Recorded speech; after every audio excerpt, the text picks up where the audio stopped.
Nuevo podcast con Jorge Márquez y Martín Veloso. Casi las 12.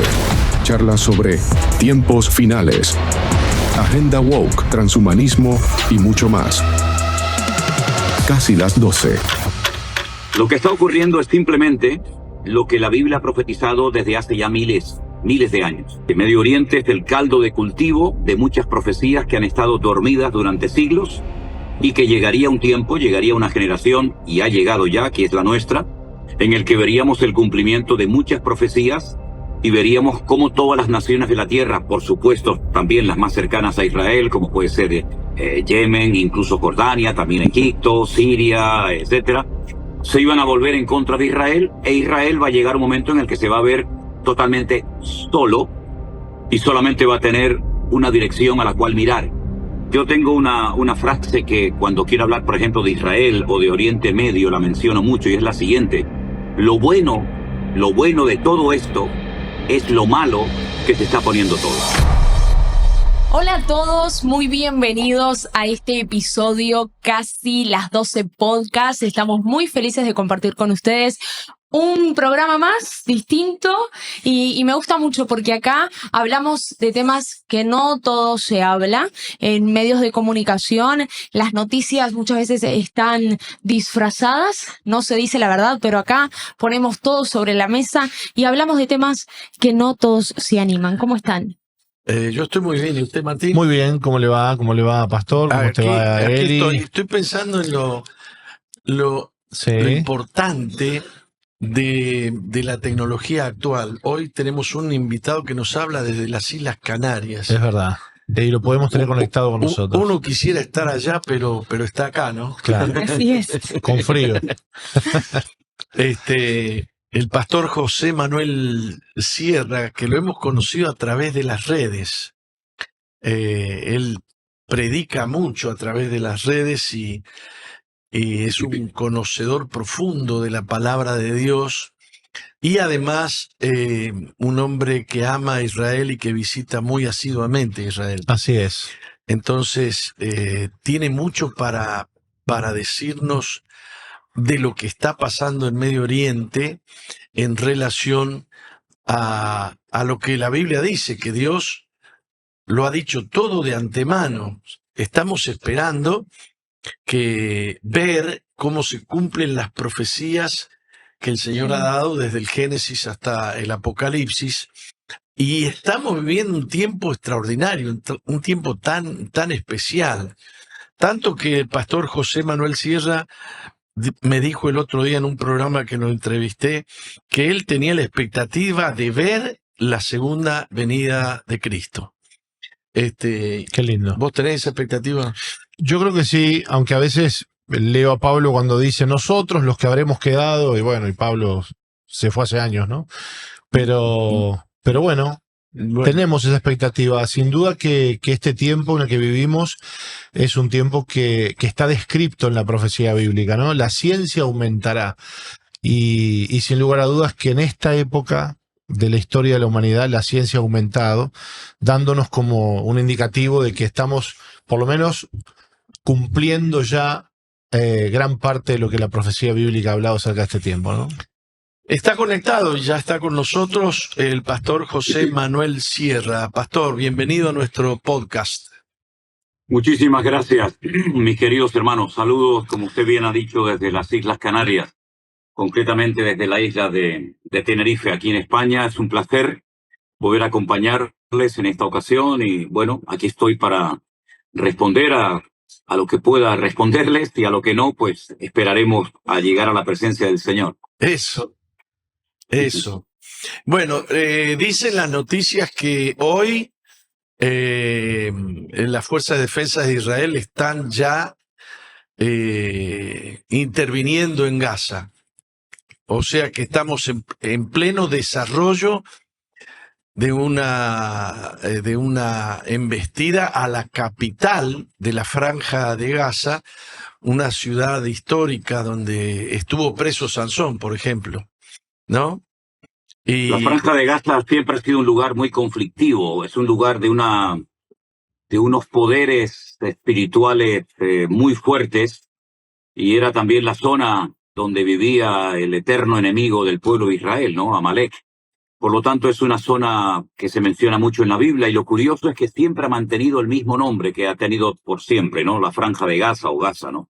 Y efectivamente, Israel ha movilizado nada más y nada menos que 60.000 reservistas, ¿verdad?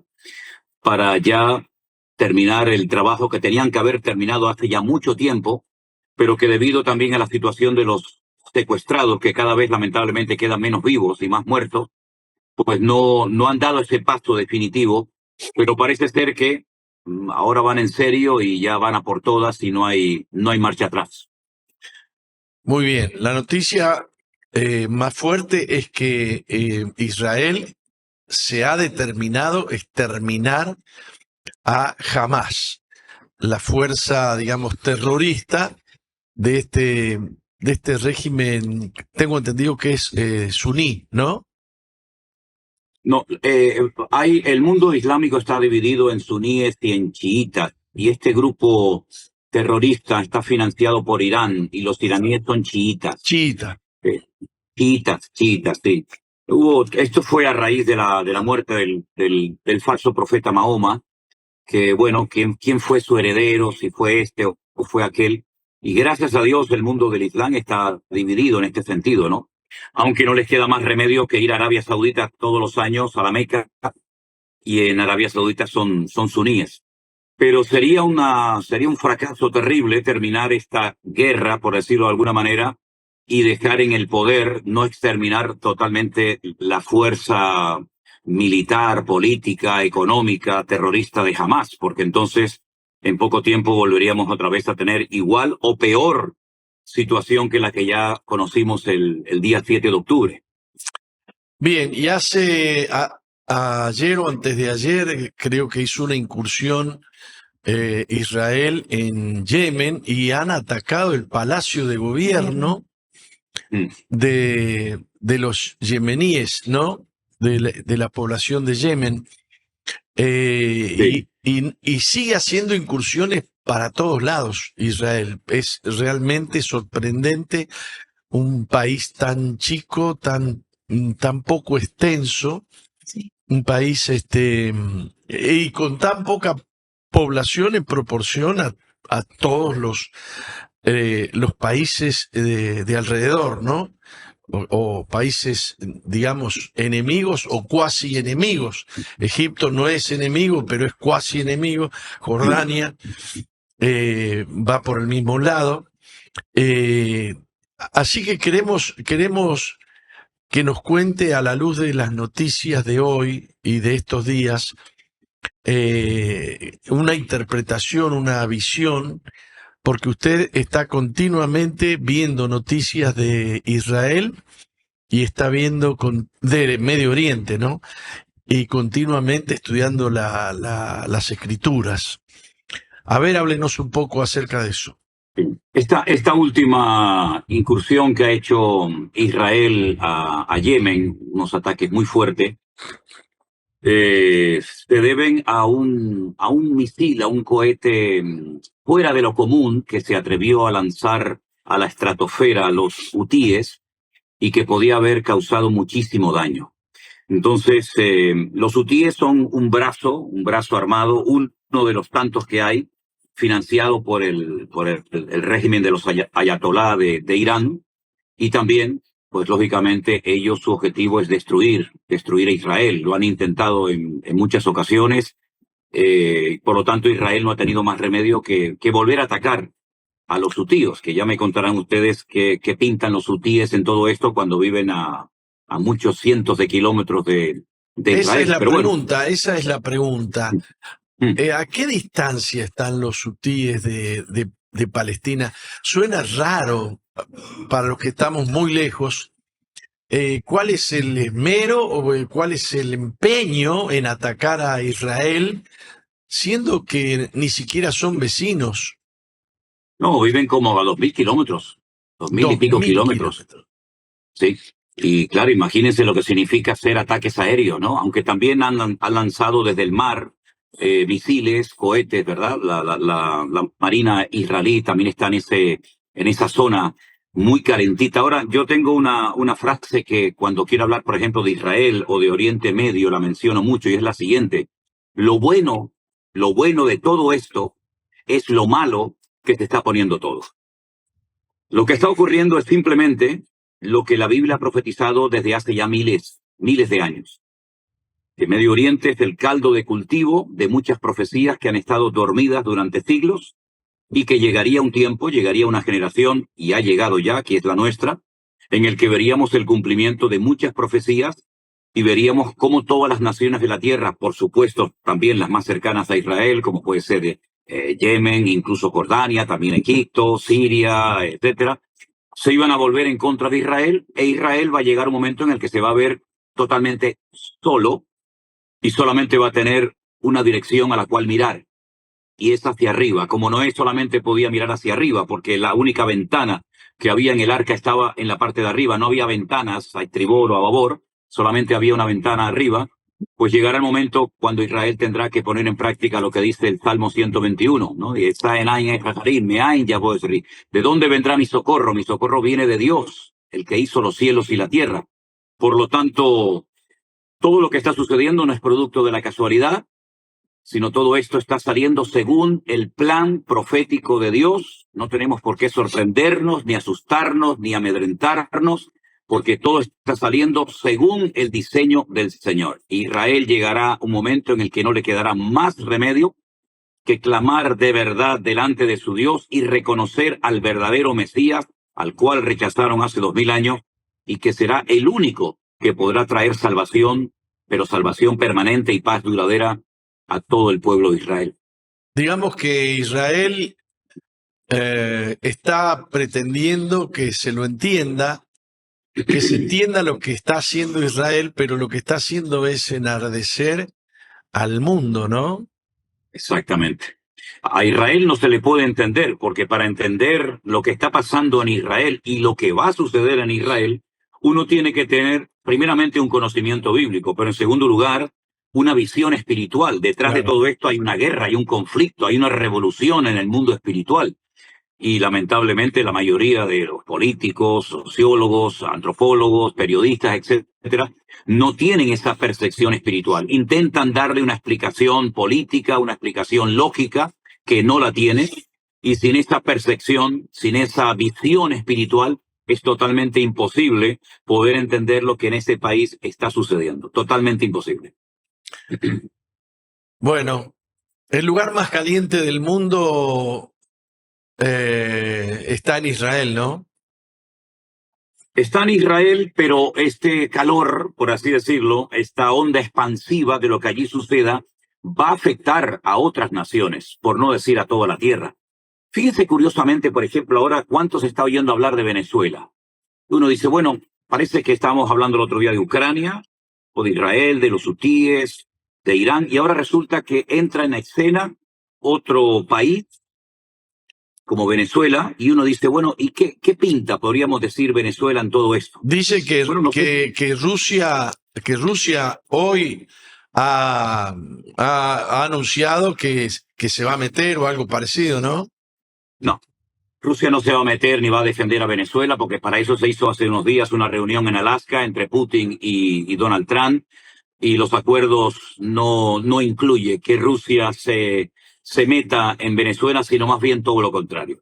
Ese régimen está a punto de caer. Va a haber un cambio radical en Venezuela en cuestión de días o semanas o meses.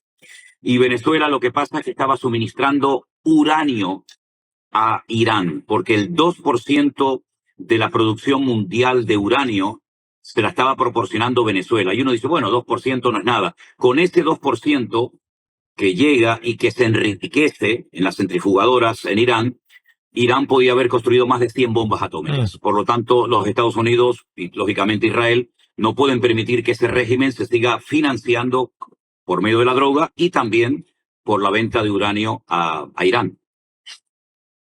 Wow, wow, wow. Así que el detonador era el uranio. Pues sí, lo que pasa es que a veces no se cuenta toda la verdad, se cuenta una parte de la verdad, pero todo esto se sabía hace mucho tiempo. Israel ha dicho basta y la presión ha sido muy grande y es que el problema es que si Irán logra tener armas atómicas, y la Biblia habla de armas atómicas, bacteriológicas y químicas en los últimos tiempos, pero si Irán tuviera en este momento la capacidad nuclear, lo primero que haría sería atacar a Israel, porque ya lo he dicho en muchas ocasiones, que ellos lo que quieren hacer es un festival nuclear en Israel, destruyendo ciudades principales, como por ejemplo Tel Aviv y otras. Por consiguiente, todo esto es algo muy interesante que nos tiene que sacudir y nos tiene que abrir los ojos ante la realidad de que nunca, nunca el mundo y la iglesia ha estado en una situación similar a la nuestra. El hermano que tienes ahí, hermano Martín creo que se llama, hablaba acerca de que, bueno, ya Pablo decía, nosotros que quedamos, lo que pasa es que Pablo no tenía toda la información que nosotros tenemos sí, hoy en día. Claro. Y nosotros sí. Ni siquiera Daniel, ni Ezequiel, ni el apóstol Juan en la isla de Patmos tenía toda la información, ni se habían dado los ingredientes o las condiciones para que ciertas y determinadas profecías bíblicas se llevaran a cabo, y en este momento sí se están dando esas condiciones. Sí, señor. El apóstol Pablo no tenía, por ejemplo, las revelaciones del Apocalipsis. Tenía otras, pero lo que pasa es que primeramente Israel como tal tenía que ser sacado de su tierra. Israel tendría que entrar en una diáspora, en un exilio muy largo, y todo eso el apóstol Pablo no lo vivió en carne propia. Probablemente lo intuía, pero a lo más que podían llegar era la destrucción del templo de Jerusalén, pero a ningún judío se le pasaba por la imaginación de que Israel sería arrasada completamente en aquel tiempo, esparcida por todas las naciones de la tierra, y posteriormente volvería y habría un renacimiento tanto natural como espiritual. Es decir, había muchos factores que en aquellos tiempos, durante siglos, no se dieron y que eran imprescindibles, fundamentales para que las profecías pudieran cumplirse. Digamos que hay muchísimas profecías que tienen que ver con la escatología bíblica, es decir, con el estudio de los últimos tiempos, que necesitan, entre comillas, necesitan ciertas y determinadas condiciones, porque son profecías condicionales, para que se puedan cumplir fielmente. Para que Israel entre en la angustia que lo llevará al arrepentimiento y a mirar al que traspasaron, en algún momento tiene que perder el paraguas de Estados Unidos. ¿Qué señales hay acerca de eso? Porque va a tener que quedar desprotegido. Yo no me fío ni un pelo de Donald Trump. Donald Trump es un gran comerciante, es un hombre que está, como dice la Biblia, ¿no? La raíz de todos los males es el amor al dinero. Cuando el dinero nos usa a nosotros, nos posee a nosotros, nos controla a nosotros, nos convertimos en esclavos. Y Donald Trump, es verdad, ha apoyado a Israel, pero no lo ha apoyado gratis. Israel le ha pagado 75,000 millones de dólares a los Estados Unidos por el armamento que le ha comprado. Pero llegará un momento que Israel se verá sola. No sé si Donald Trump morirá o no ganará las próximas elecciones, que será lo más lógico, pero lo que está bien claro es que el apoyo de parte de Estados Unidos a Israel en algún momento desaparecerá, sin lugar a dudas. Pero es que es necesario que ocurra para que Israel solamente se refugie en su Dios, en el Dios de Abraham, de Isaac y de Jacob, y no les quede más remedio que depender única y exclusivamente de Dios y no del tío Sam. Qué fuerte, ¿no? Qué fuerte. Estamos viviendo días extraordinarios. Cuando yo dije que el lugar más caliente de la tierra estaba en Israel, me refería a la próxima construcción del tercer templo. Esto va a ocurrir. Me refería a la roca de Sión. ¿Cuál es el lugar del emplazamiento del tercer templo? Donde dice la Biblia que se va a sentar el hombre inicuo, cuyo advenimiento es por obra de Satanás, el anticristo. Sí. A lo largo de la historia, muchos llegaron a perder la esperanza de que algún día Israel tuviera su propio país. Incluso llegaron a pensar en hacer el hogar del pueblo de Israel en territorios africanos, como por ejemplo Uganda, o incluso en el sur de Argentina, en la Patagonia argentina.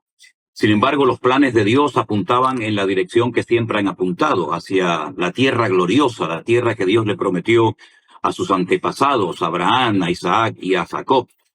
Entonces, esa tierra por fin la recuperaron, pero no fue todo color de rosas. Tuvieron que conquistarla con sudor, lágrimas y mucha sangre derramada. El templo, sabemos, dando un salto en la historia, fue destruido, pero también sabemos proféticamente que el templo va a ser nuevamente construido y nuevamente profanado. Ahora, a nosotros los cristianos, los seguidores del Mesías, del Señor Jesucristo, de Yeshua, como quieran llamarlo, no nos afecta directamente ni necesitamos un templo, porque ya nosotros somos el templo de Dios, el cual mora en nosotros. Eso ellos no lo entienden, porque ellos siempre han pensado y creído que Dios donde únicamente vivía era allí en el lugar santísimo, en el templo de Jerusalén. De ahí que Jonás quisiera huir de la presencia del Señor, es decir, alejarse de Jerusalén lo máximo posible, descendiendo a Jope y posteriormente viniendo rumbo a España, porque Tarsis existe en el sur de España, en la provincia de Huelva. ¿Por qué? Porque ellos pensaban que había como círculos concéntricos, ¿no? Cuanto más lejos te alejaras de Jerusalén, más te alejabas de la presencia del Señor. Pero eso no significa de que no haya un sueño constante y permanente en la mente del pueblo de Israel, por parte de muchos, de querer volver a reconstruir su templo. En el lugar donde en este momento está el Domo de la Roca, y esa explanada de las mezquitas está, digamos, bajo supervisión o protección del rey Hussein de Jordania. Pero un rabino me dijo hace algunos años atrás, si fuimos capaces de volver fuera de todo pronóstico y posibilidad humana a este país, a esta tierra, ¿cómo no vamos a poder volver a reconstruir nuestro templo? Lo que pasa es que hay dos opiniones, hay muchas, ¿no? Pero las dos más importantes son las siguientes. Algunos creen que el Mesías no podrá venir, el Mesías de ellos, el nuestro ya vino, ¿no? Pero el Mesías de ellos no podrá venir hasta que se reconstruya el templo. Y otros dicen que el Mesías viene también juntamente con el templo. Son interpretaciones el Mesías, rabínicas. El anticristo. ¿Te refieres al anticristo? Bueno, es que el anticristo, que es al Mesías que ellos lamentablemente van a recibir y van a hacer un pacto con la muerte, lo dice textualmente la palabra de Dios, los va a engañar, los va a traicionar. Lo que pasa es que es tanta la expectativa y tanta la ilusión y tanto el deseo que tienen de tener su templo que son capaces de hacer un pacto con la muerte y, perdonen la expresión, pero les volverá otra vez a salir el tiro por la culata, porque parece que tienen más facilidad para aceptar a los falsos que para aceptar la verdad. Puede ser también que el falso Mesías que ellos van a aceptar, porque la Biblia dice que Dios les envía un poder engañoso para que crean la mentira, para que sean condenados los que tienen que ser condenados, ¿no? Puede ser que este falso Mesías sea el que ordene la construcción del templo, ¿no? O por lo menos el que permita la construcción del templo. Ahora, el pueblo de Israel jamás va a aceptar a un Mesías que no sea judío, que no sea procedente de la tribu de Judá, que es la tribu que recibió el cetro, ¿no? El gobierno, la monarquía, a través de la casa de David. Por lo tanto, el Mesías tendrá que ser como mínimo hijo de madre judía, pero puede ser padre árabe, pero como mínimo tiene que tener madre judía, porque según la ley rabínica, no la Biblia, la ley rabínica dice que si tu madre es judía, tú eres judío, pero si tu padre es judío y tu madre no, tú no eres judío. Esto es una ley que se cambió por una serie de circunstancias, pero si fuera por esa ley, entonces los hijos de José no hubieran sido judíos, ni los hijos de Moisés tampoco, etcétera, etcétera. Y lo de Abraham pero ellos tampoco. cambiaron esa ley. Exactamente. Porque Abraham no era judío. Claro. Abraham se llama el hebreo, pero la palabra hebreo viene de el que cruzó el río, ¿no? El que viene de la otra parte del río. Claro, Abraham pero no era lo que judío. me refiero Abraham es que era- no podríamos tomar la descendencia de Abraham, Isaac, Jacob como descendencia que es toda de masculina, ¿no? Y no nos olvidemos que David se casó o venía de una moabita, nada más y nada menos que Ruth, ¿verdad? Que se casó con Booz, que era el hijo de Rahab, que también era una cananea, ¿verdad? En fin, una cosa son los mandamientos del hombre, la Totafot, la Gemara, la Halajá y todo eso, y el Talmud, y otra cosa muy diferente es lo que dice la palabra de Dios. Usted que es conocedor de Israel, qué poca importancia que le da Israel a Belén, por ejemplo, que está bajo... Bueno, lo curioso es que la profecía bíblica decía que el Mesías tendría que nacer en Betlehem, en la casa del pan. Pero es que hoy en día el verdadero Mesías no podría nacer allí. ¿Por qué? Porque Belén, Betlehem, está bajo la autoridad palestina. Y no hay judíos ahí. No hay judíos ahí. No pueden entrar. Se juegan la vida si entran. Nosotros hemos entrado unas cuantas veces. De verdad que te llevas una desilusión porque Belén, poquitas cosas hay que ver interesantes, ¿no? Más que nada por decir que estuvimos en Belén. Pero no podría venir hoy el Mesías naciendo en Belén porque entonces sería palestino, no sería judío. Por lo tanto, el Mesías no podría venir hoy en día, el verdadero, porque las condiciones no se dan. Claro, y mucho menos encontrar el linaje. Critican el linaje de Mateo, de los dos linajes del Evangelio, pero yo me pregunto, ¿ellos tienen un linaje para hacer un seguimiento si naciera un judío en Belén? Bueno, algunos presumen de que ellos llevan a rajatabla todo el tema de las genealogías y todo este tema del ADN, pero la inmensa mayoría es un pueblo que se ha mezclado tanto que difícilmente podrían saber muchos de ellos, entre comillas, a qué tribu pertenecen. Los que lo tienen más fácil son los Cohen, es decir, los que son de la tribu de Leví, por el apellido, más que nada, ¿verdad? Pero el pueblo de Israel se ha mezclado y se ha esparcido tanto entre las naciones que difícilmente se podría saber exactamente de qué tribu es cada uno de ellos. Los religiosos, los ortodoxos, son muy puntillosos en este aspecto, ¿no? Pero ya le digo, no podría nacer hoy en día el Mesías en Belén de Judea, porque en el supuesto caso de que naciera, no sería judío, no tendría nacionalidad judía, tendría nacionalidad palestina. Bueno, tengo una noticia que dice que el anticristo no va a deshonrar el tercer templo hecho de manos humanas, sino que va a deshonrar y va a violar el templo de Cristo que somos nosotros, a través de la nanotecnología, a través de la cuarta revolución industrial. ¿Ha visto algo de eso usted? Y lo que pasa es que nuestra fuente de información es la Biblia. Y cuando nos salimos de la Biblia podemos entrar en especulaciones y en hipótesis y podemos estar filosofando de aquí al siglo 50, ¿no? Bueno, pero la palabra ellos del dicen Señor, que el verdadero templo somos nosotros. Bueno, lo que pasa lo sacan de la Biblia eso. Claro, lo que pasa es que no podemos jugar con dos varas de medir. O jugamos con pulgadas o jugamos con centímetros. No podemos jugar con dos barajas al mismo tiempo, porque si no nos vamos a hacer trampa los unos a los otros, ¿no?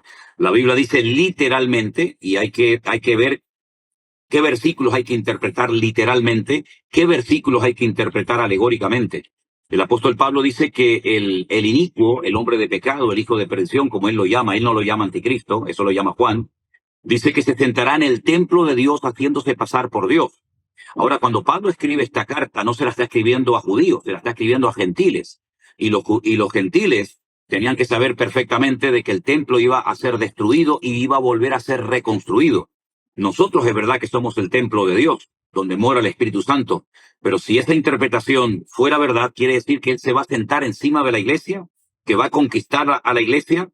Entonces se nos viene mucho de nuestra teología al piso, ¿no? Por lo tanto, no podemos interpretar alegóricamente algo que necesariamente se tiene que respetar la literalidad del texto. El templo de Jerusalén va a ser construido y este templo va a ser profanado. Si somos nosotros el templo, que lo somos, pero fuéramos profanados nosotros por parte del anticristo, eso a los judíos no les afectaría ni para bien ni para mal, porque ellos viven en otra frecuencia y para ellos eso no tiene ninguna importancia, no tendría ninguna importancia. Y no nos olvidemos. Creo que es muy importante lo que está diciendo. Porque el espanto de Israel va a venir cuando vean al anticristo sentado en el templo como Dios. Es que no nos Y olvidemos, no cuando no nos esté, olvidemos de, y no cuando sí, no nos esté. olvidemos que en el Antiguo Testamento a la gran tribulación se le llama el tiempo de angustia de Jacob, el tiempo de angustia de Israel. Por lo tanto, es un trato especial que Dios tiene con Israel para llevarlo a una situación particular para que reconozca al verdadero Mesías, al cual rechazaron hace 2000 años, ¿no? Por lo tanto, es verdad, aunque la iglesia se pueda ver afectada en un momento determinado por toda esta situación política, económica, pero sobre todo es un trato especial con el pueblo de Israel, con la nación de Israel. Bien, cuénteme, pastor, ¿cuáles son las próximas profecías que usted espera que vamos a ver de inmediato cumplimiento? Bueno, vamos a ver, la Biblia, gracias al Señor, nos da muchísima información acerca de las cosas que van a ocurrir en los postreros tiempos, en los últimos tiempos. El libro del Apocalipsis tenemos la gran ventaja de que está en orden cronológico. Otras profecías hay que encajarlas en el espacio y en el tiempo porque no están en orden cronológico. Yo creo que lo próximo que está a punto de suceder es la manifestación, la puesta en escena de este personaje siniestro llamado el Anticristo, el falso Mesías. Yo creo que se está preparando todo el escenario. Yo creo que el caldo de cultivo para que este personaje surja en cualquier momento ya se está dando de una forma tremenda. Eso por una parte. Y por otra parte, creo que la situación en Israel cada vez se va a poner más complicada, más cuesta arriba. No solamente son los enemigos externos que tiene Israel, que ha llegado a enfrentarse con 7 al mismo tiempo, sino que además tiene muchísimos problemas internos.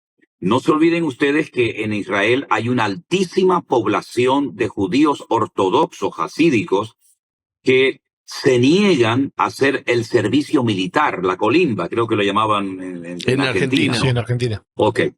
Entonces, hay un problema muy grande. Los partidos políticos están peleando entre ellos.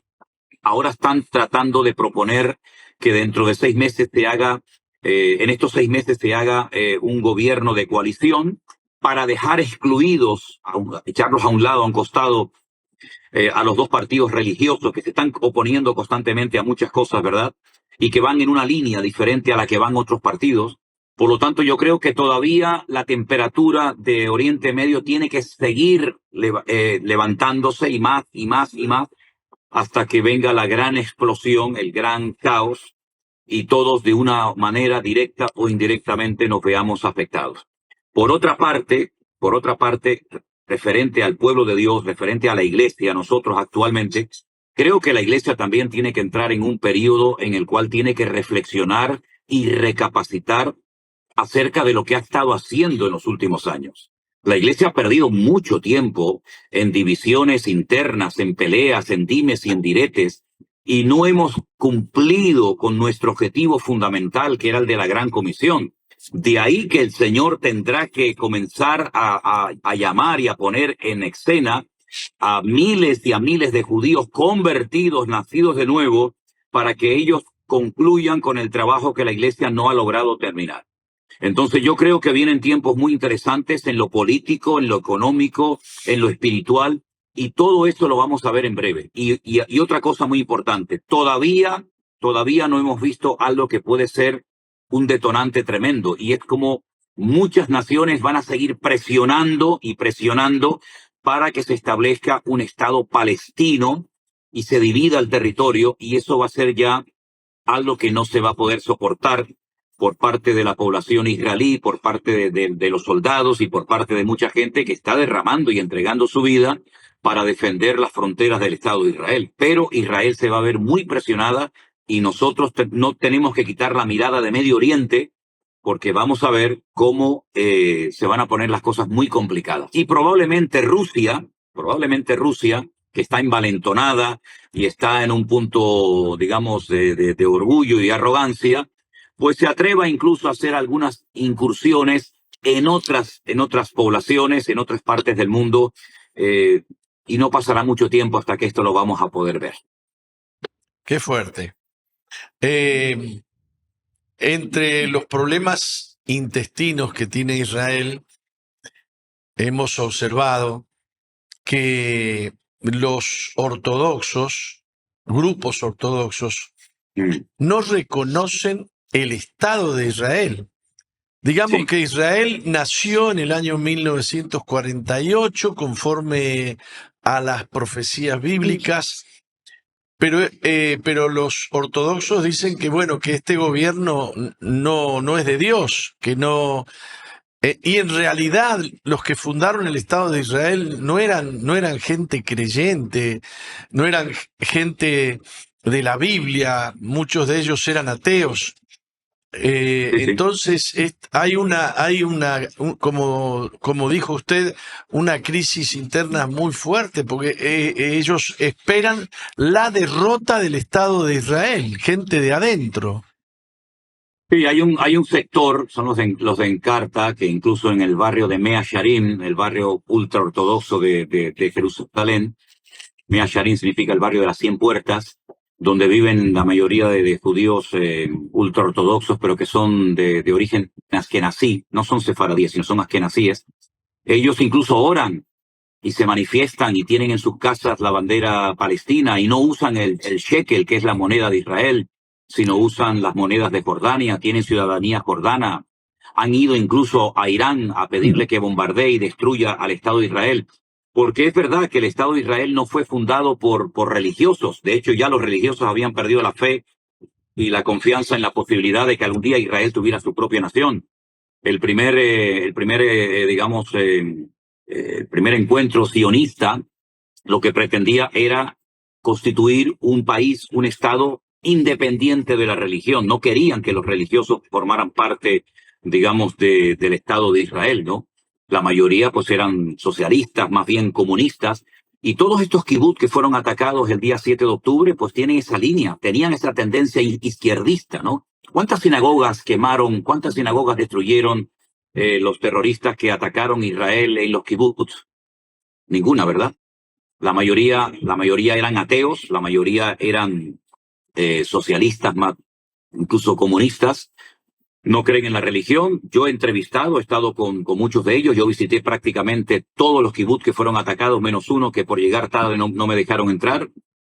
Y la mayoría me decían que no creen en la mafia de los religiosos de Israel, porque para ellos son una auténtica mafia, controlan muchos aspectos de la economía de Israel, ¿verdad? Y de la política.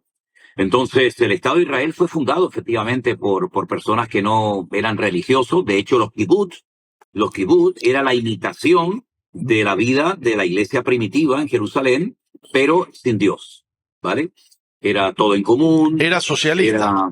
Es socialista, exactamente. Y bueno, y tuvo su momento y tuvo su lugar. Pero lo curioso de todo esto es que no solamente fue que Dios utilizó a esos socialistas o ateos, ya que no pudo utilizar a los religiosos para que volviera Israel a su país, porque también el Señor utilizó una vez a un rey pagano, como fue, por ejemplo, el faraón, y utilizó en un momento determinado a Nabucodonosor para el cumplimiento de ciertas y determinadas profecías. Y para reconstruir, utilizó a Ciro el persa. Claro, y Ciro era iraní, diríamos hoy en día que era un iraní, y fue el que financió el retorno y la reconstrucción de la ciudad de Jerusalén, incluido el templo, las murallas, etcétera, etcétera. Por lo tanto, el que Dios haya utilizado a inconversos es una cachetada a los que se creen religiosos, que eso es lo único que son, religiosos que hablan mucho y luego no hacen nada. Pero no solamente en el judaísmo, también en el espectro evangélico, los religiosos son los que siempre cuestionan, critican lo que hacen los demás, y luego ellos no hacen nada, no aportan, ¿no? Y eso ha ocurrido en el pueblo de Israel. Los ateos fueron los que establecieron el Estado de Israel, ¿verdad? Pero eso no significa de que Dios no apoyara este acto, porque prueba de ello es que llevan estando allí más de 70 años y es una cruda realidad, nos guste o no. Usted dijo que no le creía nada a Trump. No me fío. No se fía. ¿Y cuánto se fía de Netanyahu? Yo siempre fui un defensor de Netanyahu. Yo también. Creí y creo que es la persona idónea para ciertas y determinadas cosas y asuntos en Israel. Es verdad que no hay ningún político 100% limpio. Todos de alguna manera, como dijo alguien, tienen algún muerto en el armario. Lo que está bien claro es que este hombre sabe cuáles son sus objetivos, cuáles son sus metas, y siempre al que de alguna manera marca una diferencia, siempre se le ataca. Usted lo ha vivido en carne propia, yo lo he vivido en carne propia, y creo que es el hombre que en este momento se necesita para alcanzar ciertos y determinados objetivos. No es que sea un político perfecto, no hay un político perfecto, pero creo que es la persona que tiene que estar ahí. Seguramente si esto me lo escuchan decir otros en Israel, seguramente me cortarían la cabeza, ¿no? Pero yo creo que es la persona que tiene que estar ahí. Prueba de ello es que sigue estando ahí, aunque han intentado tumbarlo en multitud de ocasiones. Bien, el uso que hace de las escrituras en temas claves es sumamente certero. Es lo que, y por otro lado, uno no sabe si es ocultista, cabalista. No, lo que pasa es que él es una persona, no digo que sea un religioso practicante, pero es un gran conocedor de las profecías. ¿Es temeroso de Dios? Perdón, sí, claro, es un temeroso de Dios, efectivamente, es un temeroso de Dios.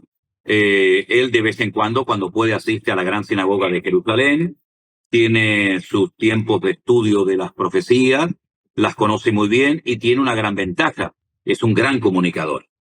No es como otros, que tal vez saben mucho, pero lo comunican muy mal.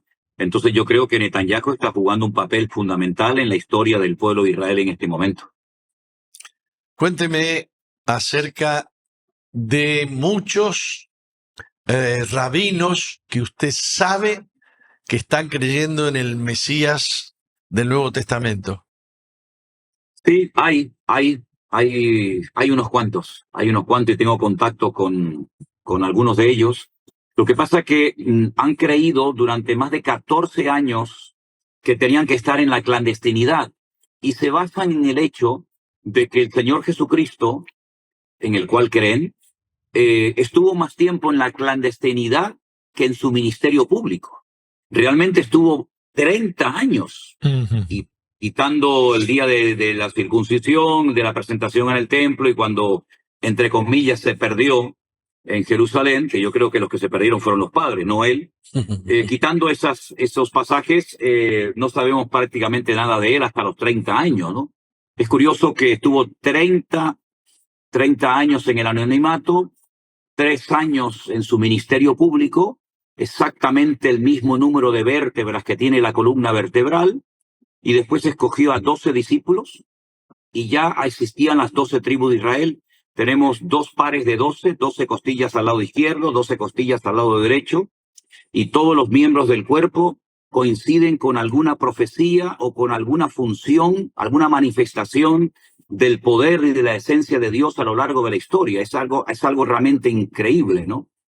Y yo creo sinceramente que todos esos judíos ortodoxos, hasídicos, mesiánicos, ya han comenzado muchos de ellos a perder el miedo, a salir de la clandestinidad, del temor, y han comenzado a dar testimonio, y ya me consta que algunos de ellos están siendo buscados para eliminarlos y quitarlos de en medio. Pero hay muchos que no se atreven a confesarlo públicamente, pero los hay. No se olviden los que nos están escuchando y viendo en esta ocasión, que cuando Elías se sintió en su peor momento ministerial, cuando incluso llegó a desear la muerte y pidió la muerte a su Dios, el Señor le dijo, hay 7,000 que no han doblado las rodillas. Es decir, había más en la clandestinidad que en la vida pública. En la vida pública solo estaba el profeta Elías, pero había 7,000 fieles, este remanente fiel, que no se habían dado a conocer y que Elías probablemente nunca los conoció. Por lo tanto, si partimos de la base de que en profecía lo que será es lo que ya fue, probablemente en este momento en Israel haya más judíos mesiánicos de lo que nos podemos imaginar. Wow. Ahora, pastor, qué fuerte lo que estás diciendo, porque para que la gente que nos ve sepa, los hasídicos son esos que caminan con esas galeras y las guedejas por las calles de Israel. Es lo más duro de la religión, ¿no? Son los ultras de los ultras. Tú Eso. sabes que, por ejemplo, en el mundo evangélico, en el mundo nuestro en el que nos movemos, Sí, pues hay diferentes ramas, ¿no? Unos son más abiertos, es otros son verdad. más cerrados, unos más conservadores, unos más tradicionalistas, ¿verdad? Unos más progresistas, podríamos decir. En el mundo del judaísmo pasa exactamente igual. Los hasídicos son los ultras de los ultras, y también dentro de los hasídicos hay grupitos, ¿no? Que los diferencian incluso por la forma como visten, por la forma como llevan los peot, que es lo que se llama, lo que tienen aquí, por las medias, el color de las medias, los sombreros que usan, las oraciones que hacen. Y sí, al principio era un pequeño grupo que decidió el Estado de Israel, bueno, pues financiarlos para que se dedicaran a sus cosas, pero este grupo fue creciendo, creciendo, creciendo, creciendo, hasta el final han llegado a ser una influencia muy grande en Israel. Ellos creen que algún día todo Israel será como ellos. Y si fuera por ellos, nosotros no podríamos entrar nunca a Israel, ni siquiera ir al Kotel Hamaraví, al Muro de los Lamentos a orar. Son muy escrupulosos con sus tradiciones, con sus leyes. No quieren tener ningún tipo de contacto con los goyín, con los gentiles, con los que no son como ellos.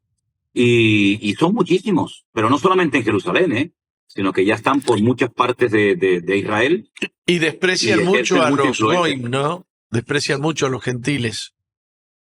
Sí, porque para ellos nosotros no somos nada, pero hay escrituras muy interesantes que yo suelo utilizar cuando hablo con ellos y les hago crujir los dientes y los llevo a lo que dice Pablo que hay que llevar a un judío si quieres evangelizarlo. Al judío no se le evangeliza predicándole el evangelio y menos el Nuevo Testamento, porque Pablo, que era un rabino como ellos, Claro. ultra ortodoxo, dijo que para ellos la predicación es locura. Y la predicación a ellos les rebota, ¿no? No les penetra la palabra. A ellos el sistema es provocarlos a celos. Y muchos cristianos cuando quieren evangelizar a los judíos no los provocan a celos porque ni siquiera saben cómo se hace eso, porque es una expresión muy fuerte que habría que conocer cómo se provoca a celos a un judío. Tú dices que de ese grupo están surgiendo mesiánicos. Sí, los hay. Los hay. Sí, sí, efectivamente. Ellos se han Los hay convertido y- solos estudiando la Torá, ¿no?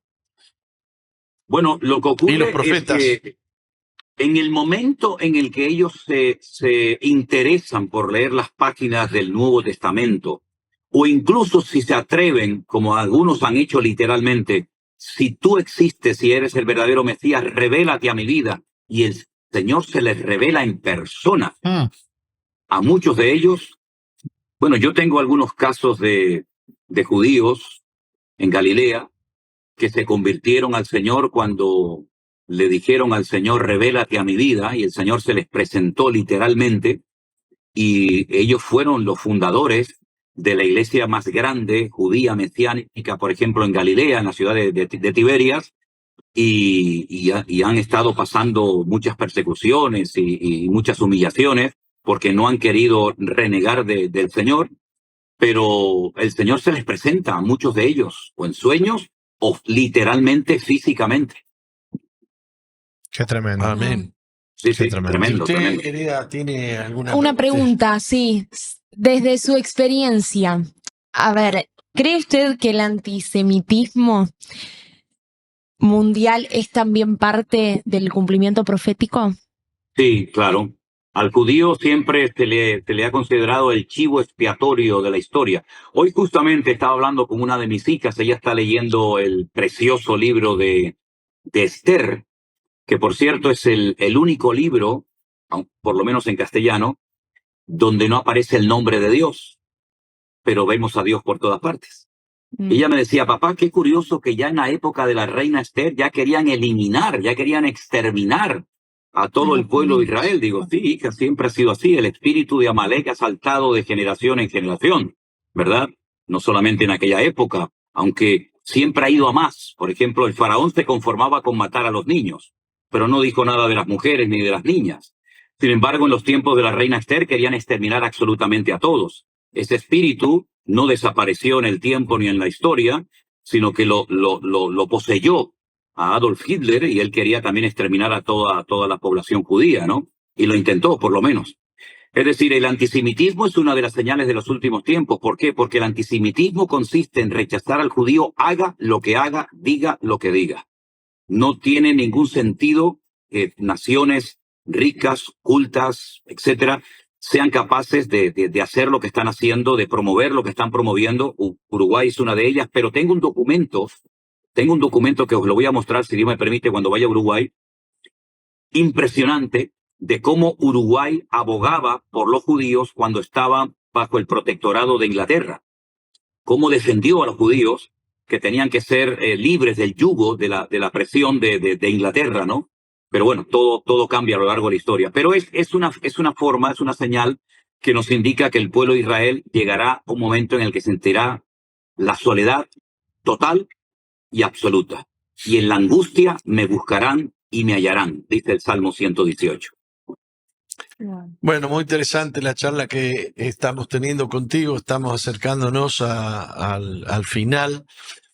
Resulta que hay una gran división, como dijimos, aún dentro de Israel, y hasta se confunde lo que es antisemitismo con antisionismo.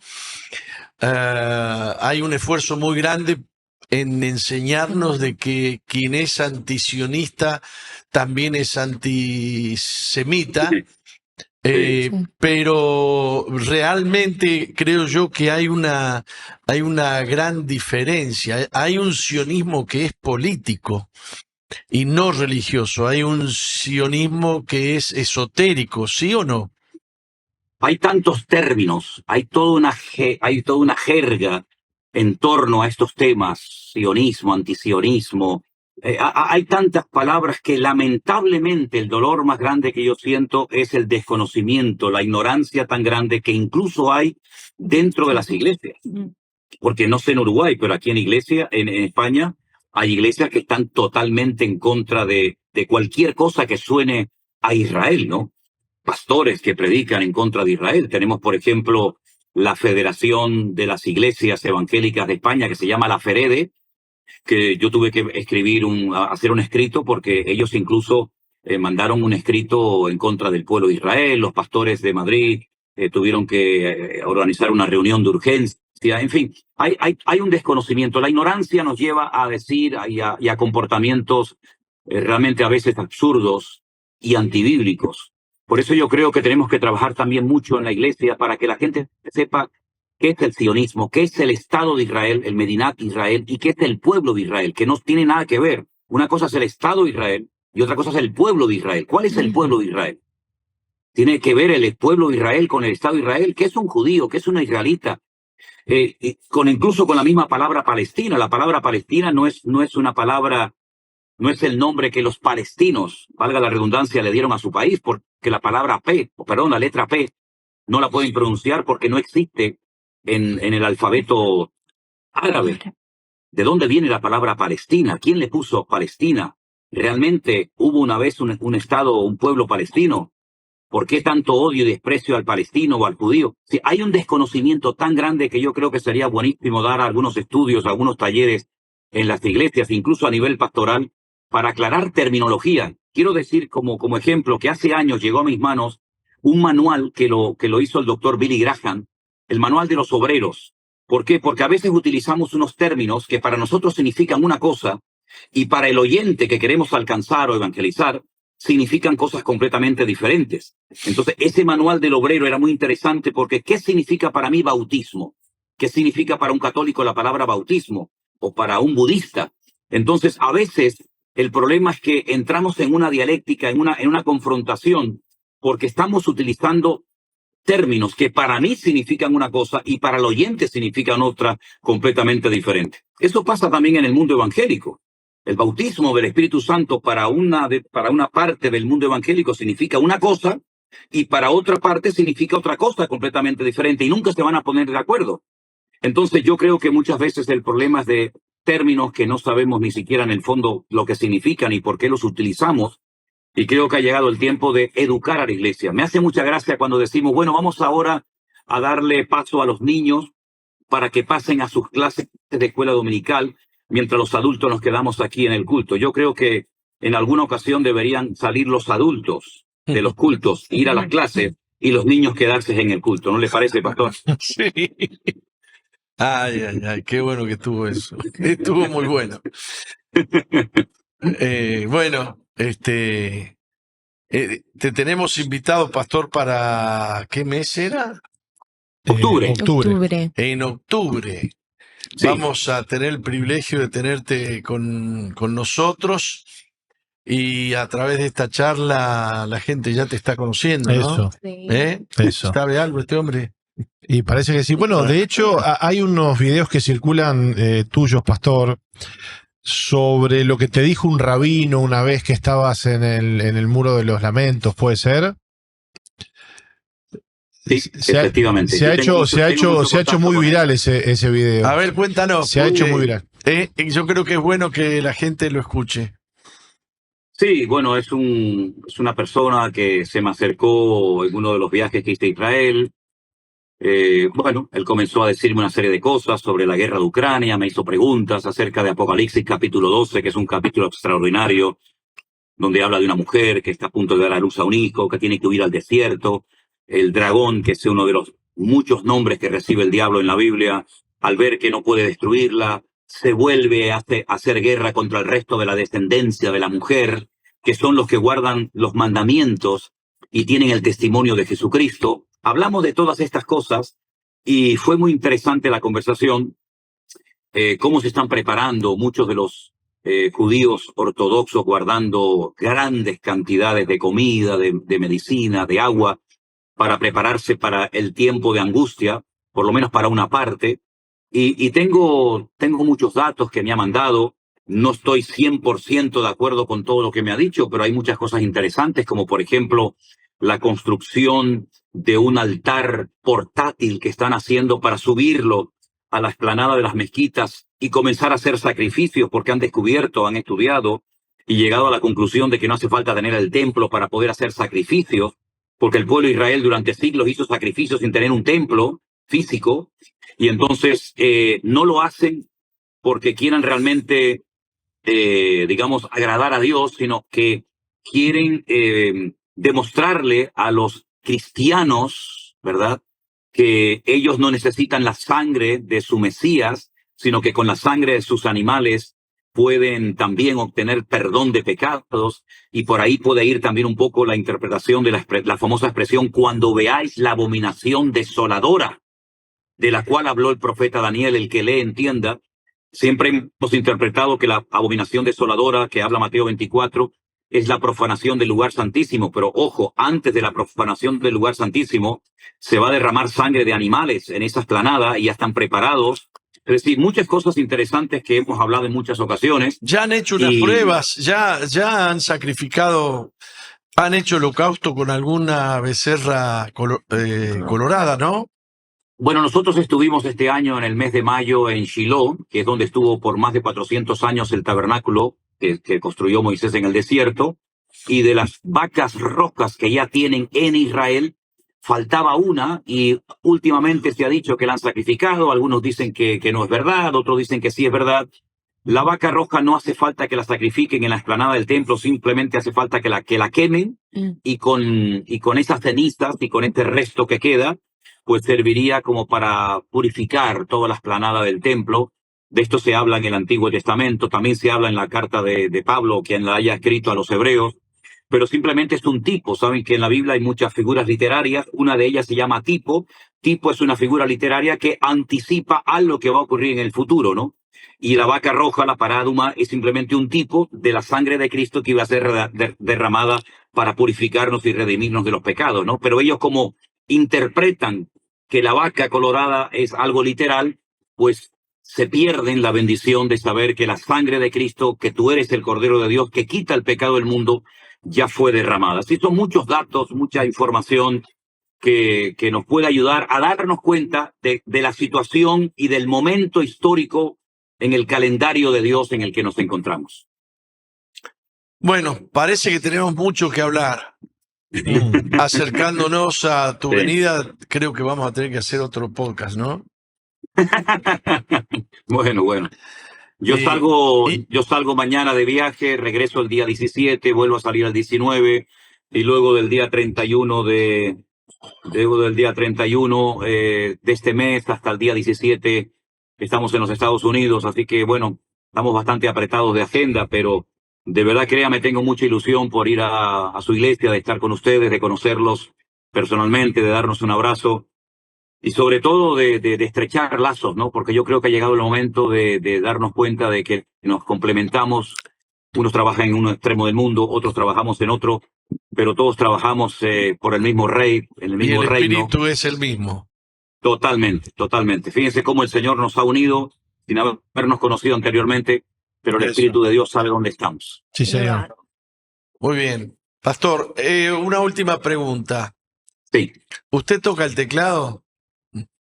Bueno, yo toco el teclado, pero no me atrevo a hacerlo todavía en público. Me gusta muchísimo tocar el teclado. Lo mío, yo soy un compositor de muchas canciones cristianas y las he hecho generalmente en el teclado, pero luego las interpreto en público con mi guitarra. Yo tengo una guitarra que me acompaña, bueno, tengo una colección grande de guitarras. Aquí tengo algunas y probablemente cuando vaya a visitarles llevaré una de las que tengo porque tengo que venir, voy a Colombia, Perú, y allí pues voy a estar cantando algunas canciones y si usted me permite cantar alguna, incluso hasta en hebreo le puedo cantar algunas canciones que le van a venir muy bien a la iglesia. Y bueno, mándenos algo para escuchar, a ver si nos animamos a... Está bien. A darle que cante. No, me llamó la atención porque vi un teclado ahí atrás. Sí, aquí está, detrás de mí, sí. Y bueno... una bendición estar con ustedes, de verdad, una bendición, de verdad que muy contento. Creemos que el Señor está estableciendo estos lazos. Creemos que el Señor... ¿Y sabe una cosa, pastor? Le voy a revelar un secreto, esto no lo sabe nadie. Sí. Esto es una primicia. Probablemente los lazos con Uruguay se estrechen más, porque mi hija pequeña, Miriam, la que vive aún con nosotros en casa, está de novia con un muchacho, hijo de pastor en Uruguay. Y la familia del muchacho, que son pastores en Uruguay, van a venir a visitarnos a España. Y claro, si esto llega a mayores, pues seguramente mi relación con Uruguay pues será mayor, como lo fue cuando mi hija mayor se casó con Matías, que fue también hijo de un pastor que ya está en la presencia del Señor en Argentina. Bueno, pero usted le va a tener que decir a su hija que se tiene que congregar en Misión Vida y no con el suegro. Lo que pasa, hermano, que usted sabe que cuando nos tocan los hijos, ahí nos tocaron el callo, ¿no? Mire usted qué interesante lo que está por suceder. Qué bueno. Sí, increíble, bueno. increíble. Tremendo. Me dijeron hace poco que Uruguay, no sé si será verdad o no, tendría que averiguarlo, fue fundada por mayoría de gente canaria, que los isleños, los de las Islas Canarias, emigraron en masa a Uruguay y algunas ciudades de Uruguay fueron fundadas por canarios. No sé si será verdad, pero es lo que me han contado. Algo de eso puede haber porque a la gente del interior se les dice canarios. Bueno, pues pero no canarios, tengo ningún dato concreto acerca de eso, pero sí... Aunque aquí... Sí. A la gente de campo, aunque en Canarias hay mucha afición al tema de los pajaritos, de los canarios, la palabra canario no viene de los pajaritos, sino viene de canis, de un perro, de una raza de perros que se crió y era típica de aquí, de los aborígenes guanches, aquí en las Islas Canarias. Ahora, ¿no? Pastor, te hago una pregunta. ¿En Canarias no es que hay murga?